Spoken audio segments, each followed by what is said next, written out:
I would describe the story of my fighting career as nothing short but phenomenal. It's a dream come true.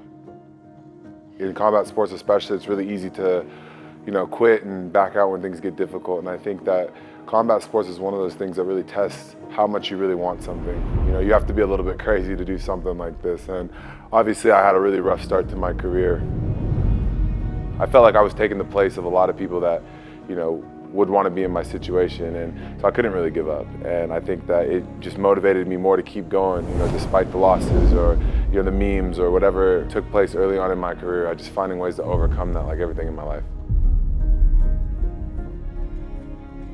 Obviously, I come from a really rough background. I didn't have a whole lot of money growing up. I was the middle kid. It was difficult, moving across the country all the time, never really having a stable home, coming from adopted parents.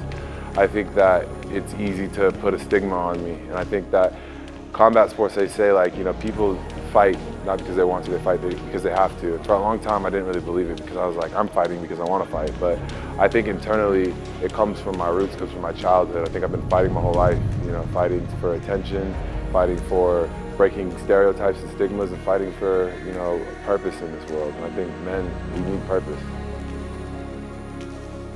We understand that we have a giant target on us. It came from defeating Andrew Tate. And I think that, now more than ever, people are going to be watching, not to see how good we do, but to see when we mess this thing up. And I think that now more than ever, it's important to understand that we have to go out there and we have to dominate. It comes from the highest level of sparring and the highest level of coaching. I'm the heavyweight champ. I've been saying that since they gave me that belt. I said it's the worst thing they ever did was give me that heavyweight title, because I'm never giving that up. They had an opportunity to get rid of me when I had the missed swing against Bruckner, when I had the DQ against Knight, the robbery against Tempo. They had multiple opportunities to get rid of me, but once I got this thing on a roll, it was over. Because I used to go into the gym and train myself, or to spar with guys that I was beating up, or like yellow spars. This one has been a very intense camp because I found guys that are much better than me. I was at the top ranked gym in Vegas training with Jared Anderson.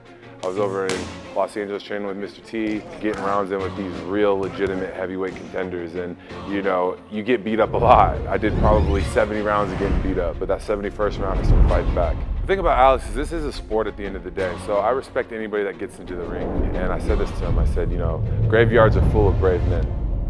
And that's truthfully what this is. I can't knock the guy for trying, but I will say, it is a tough ask to go in there with 2-3 fights and fight a guy that's been doing this actively for 4 years. I made this my life. I want this more than anything, and I think it's a hobby to him. He's done nothing personally to me, but based off of the energy everybody else is getting off of this guy, it'll be a big wake-up call that not all heroes wear capes, but if you're gonna put the cape on, you gotta go save the day.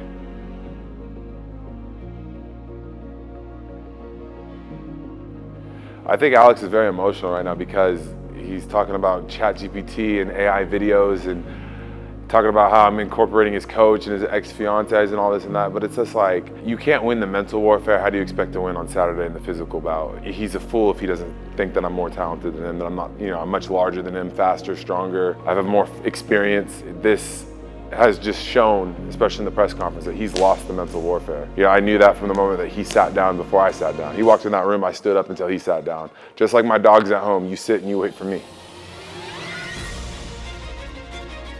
Obviously, I took out the top G and became the top G, and I think that I am becoming this masculine slayer, especially with Aleks. The love that the German people have shown me has been nothing but short. And I'm representing all the people in Germany that wish that they were big enough, strong enough, or even had the opportunity to go punch Aleks in the face. That's what I'm here to do.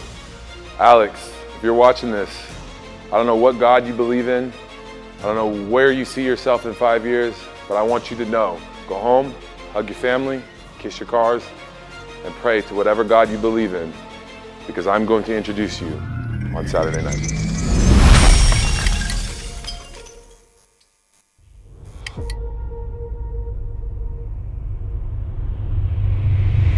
Ich liebe Herausforderungen, ich liebe die Challenge und ich liebe es, gegen Hate anzukämpfen.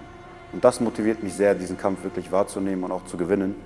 Weil man kennt es ja aus dem letzten Fame Fighting Event, wo 6000 Leute mich ausgebuht haben und ich trotzdem dann den Titel gewonnen habe. Ich möchte am Samstag es mir selbst beweisen, dass egal wie groß der Widerstand ist, wie groß der Hate im Internet ist, wie viel Cybermobbing gegen mich betrieben wird, dass mich das nicht runtermacht und dass ich trotzdem als Sieger da rausgehe. Ich sag mal, der Alex vor 2 Jahren wäre jetzt motiviert, einfach nur die Hater zum Schweigen zu bringen. Ich habe leider die Erfahrung gemacht, dass man die gar nicht zum Schweigen bringen kann, weil die sich immer wieder was Neues aus der Nase ziehen. Aber was mir Motivation gibt, ist es vielleicht mal ein Zeichen zu setzen, dass man sich von diesem Cybermobbing nicht unterkriegen lassen soll, dass man trotzdem stark rausgehen soll mit erhobener Brust und trotzdem für sich selber kämpfen soll und gewinnen soll. Und das können andere Menschen genauso. In der Vorbereitung haben wir die ersten 2 Wochen dann relativ vorsichtig gekämpft, nur mit einem Arm. Dann hat sich aber bei einem technischen Sparring die Sehne komplett verabschiedet. Die Bizepssehne ist komplett durchgerissen. Die Bizepssehne ist natürlich noch nicht zusammengewachsen, aber deswegen haben wir auch unseren ganzen Kampfstil so umgelegt, dass man halt den einen Arm nicht so schwer belastet. Ich bin trotzdem sehr zuversichtlich, dass wir das Ding gewinnen werden, trotz Handicap.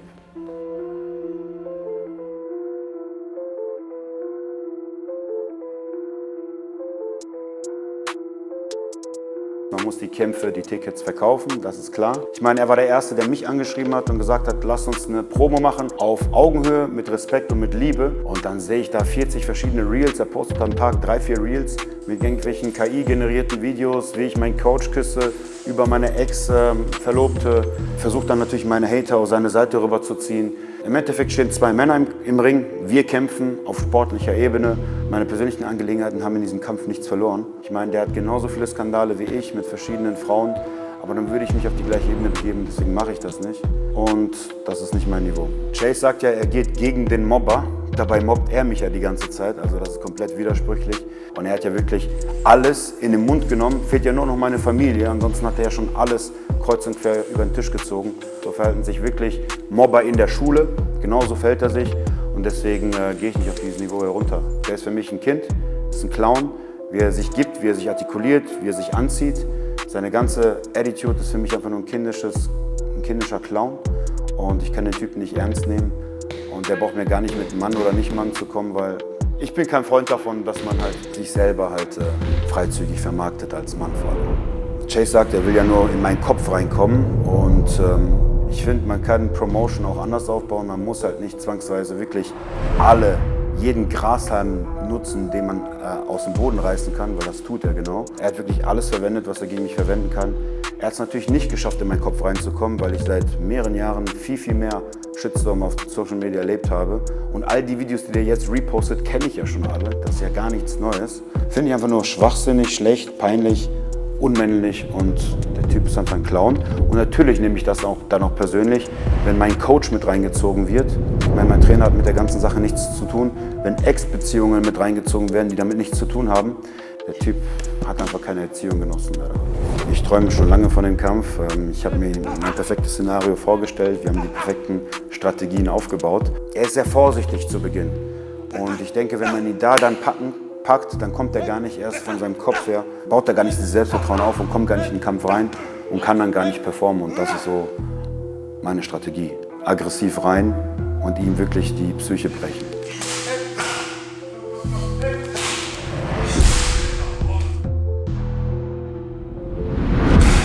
Chase, you look like a clown, you act like a clown, and you are the fucking bully, not me. And I will teach you the lesson in the ring.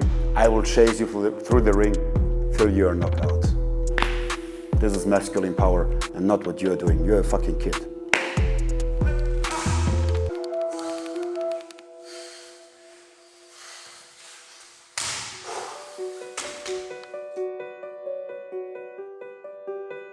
Das wird auf jeden Fall ein neues Kapitel in Fame Fighting eröffnen. Wir werden uns mit diesem Event morgen auf den internationalen Markt etablieren und wir werden auch danach weiter diese Kollabos machen. Wir werden die Crossovers machen, ob das jetzt mit USA ist, Spanien. Wir können uns zeigen, wir haben nichts zu verstecken. Wie gesagt, morgen ist unser erster Test, wir sind der Underdog und mir gefällt diese Position. Am Ende des Tages setzen wir uns alle Meilensteine, das war einer davon. Wir sind jetzt international. Der ganze englischsprachige Raum wird uns morgen sehen. Natürlich hat sich auch an der Arbeitsweise etwas geändert, weil wir jetzt einen zweiten Sender dazu bekommen haben, eine zweite Promotion, mit dem wir uns abstimmen müssen, wo alle glücklich gemacht werden müssen. Es ist schwieriger als sonst, es ist mehr Arbeit, mehr Stress, aber ich hoffe und ich bin mir auch sicher, dass wir morgen auf jeden Fall die Halle abreißen werden. unser deutscher Zuschauer verstand erstmal nicht, warum, ey, wie, wir sind doch gut, wir haben doch unsere Stars, die kämpfen doch gegeneinander. Aber jetzt hat auch jeder in dem Raum gespürt, wie England gegen Deutschland zum Team wurde. Es hat sich eine Dynamik entwickelt, wirklich wie beim Fußball. Deutschland-England, es ist ein krasses Duell. Das ist jedem klar geworden. Wir sind der Underdog, ist okay, jeder weiß das. Aber der Favorit hat mehr zu verlieren, weil der Favorit muss beweisen, warum er Favorit ist. Wir haben nur was zu gewinnen. Und das ist für mich in dieser Konstellation Fame Fighting vs. Misfits, ja, eigentlich das Geilste daran. Tobi gegen Josh ist ein sehr, sehr guter Kampf, weil beide sind sehr, sehr sportlich. Man kennt Tobi aus den vorigen Kämpfen bei Fame Fighting. Der hat ein Kämpferherz. Das ist auch einer unserer fleißigsten Kämpfer. Der hat am öftesten, meine ich, gekämpft bei uns. Josh ist genau das Gleiche aus der USA. Ich glaube, genau das ist perfekt, um diesen sportlichen Vergleich in schön zu zeigen. Mickey wollte ja schon bei Fame Fighting 3 kämpfen, hat leider sich verletzt unterm Auge, wurde operiert und konnte nicht kämpfen. Aber ich weiß, wie sehr er wieder in den Ring will. Sein letzter Kampf ist 4 Jahre her. Es belastet ihn auch, dass er nicht gekämpft hat. Und umso mehr will er kämpfen. Für ihn zählt einfach nur, dass er in den Ring geht, diesen Leistungsvergleich hier hat. Er hat den perfekten Tanzpartner. Face hat gegen KSI gekämpft, hat in den größten Bühnen gekämpft. Am Ende des Tages werden wir morgen auch da einen großartigen Kampf sehen. I say fuck up in Germany. I don't know. We'll fuck y'all up. Slim ist einer der stärksten Kämpfer Misfits, würde ich behaupten. Can ist unser Champion. Ich will halt die Besten gegen die Besten. Und deswegen ist dieser Kampf auch perfekt, um zu zeigen, hey, bring eure Besten, wir bringen unsere Besten und wir werden sehen, es geht nicht um Gewinnen oder Verlieren, es ist ein Test für uns, es ist ein Test für sie. Wo stehen wir gerade? Wo müssen wir uns verbessern? Deswegen am Ende des Tages, auch Can und Slim ist ein sehr, sehr gutes Matchup.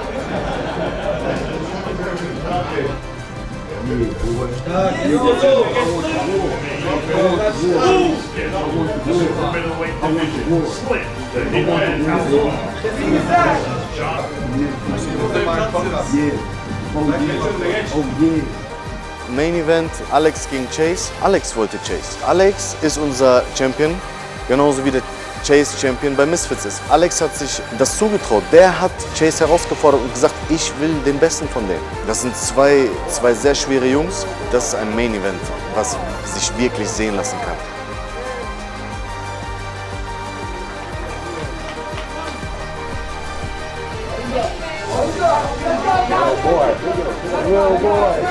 Little boy, you're scared.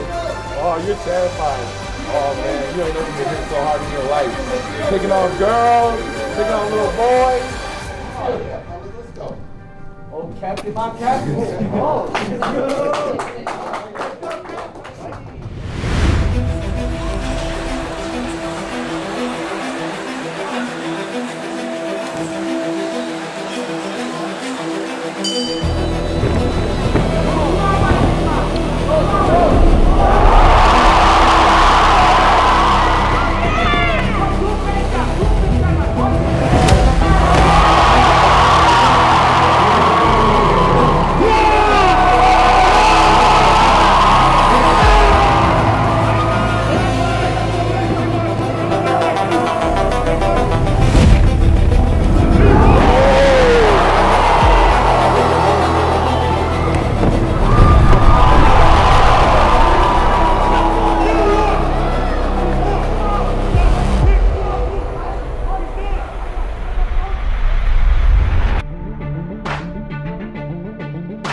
Amen.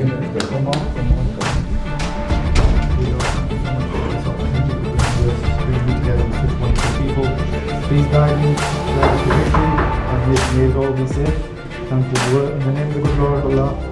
Amen. Amen. Thank you, Lord.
Leute sind hergekommen, um uns den Arsch zu versohlen. Die denken, die können uns hochnehmen, wie die wollen.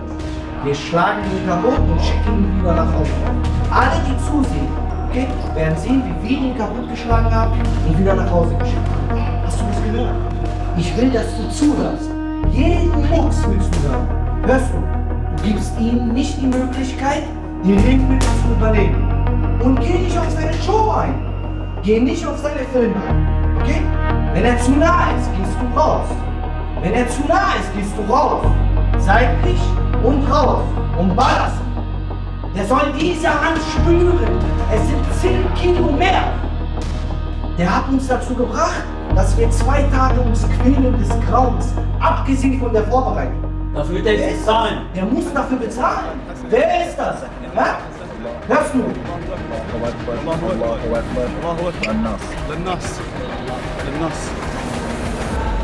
Wir machen mit dem, was wir üben wollen, hier.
We have to watch them being done. Der wollte dabei durchgucken, gucken. Okay. Das ist nicht die Vereinbarung, Mann. Aber es... You can feel. It's not for It's me. professional for pain fighting. Go and see. No, it doesn't matter. Chase crew is crazy. They're scared. They are scared. Always when I'm there. No, this is ridiculous. He wants that I'm trimming my beard. Yeah, I know. Because he doesn't want to take the fame fighting gloves. He wants to take his own. And we have fixed 12 ounces. Now he wants to switch on 10. Yeah. And he wants to take the Rosshair gloves. So this is, you know, you feel the knuckle. So there is no protection. So listen, we're following the rules with the gloves. How much? Like, can I touch? Yeah. Like here.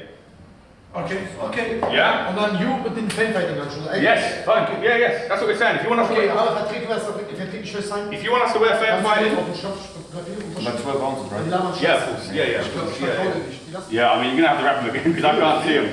Feel soft. How you want?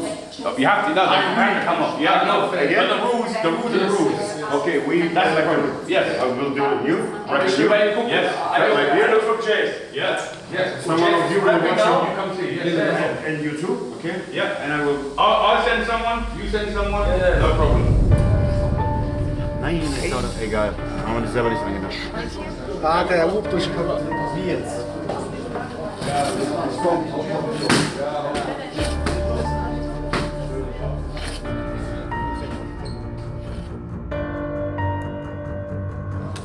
Jetzt sind die noch besser. Sag ich doch.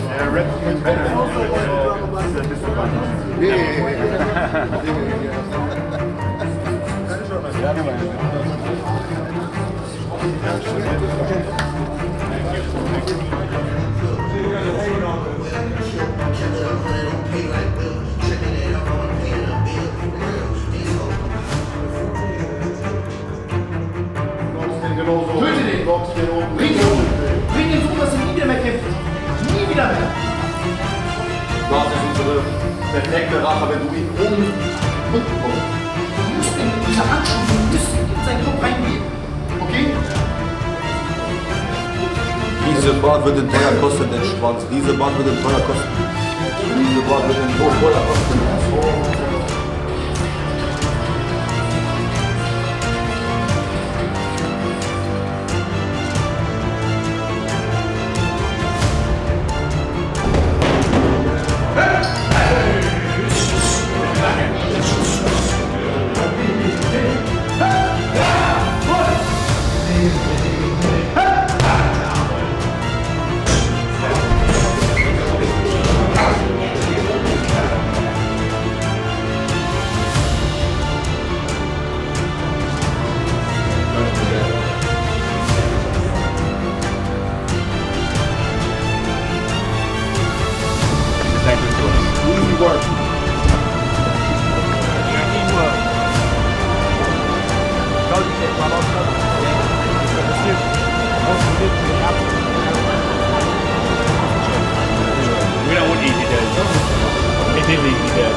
Next up, Chase, we got John Young.